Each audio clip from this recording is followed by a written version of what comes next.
Welcome back to our channel.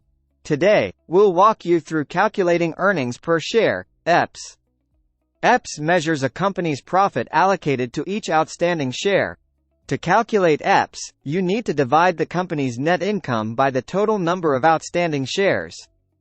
Let's illustrate this with an example. Imagine a company with a net income of $1 million and 500,000 outstanding shares. The EPS would be $2, $1 million divided by 500,000. This means each share earns $2 of profit. Now, let's try a different scenario.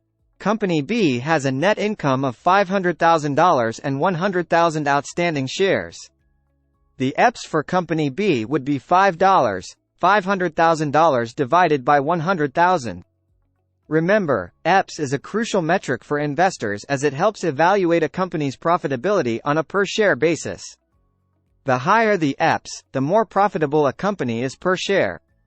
EPS can be diluted if a company issues more shares, reducing each share's portion of the earnings.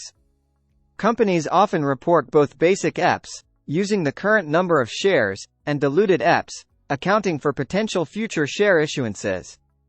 Calculating EPS is essential for investors to make informed decisions about investing in a company.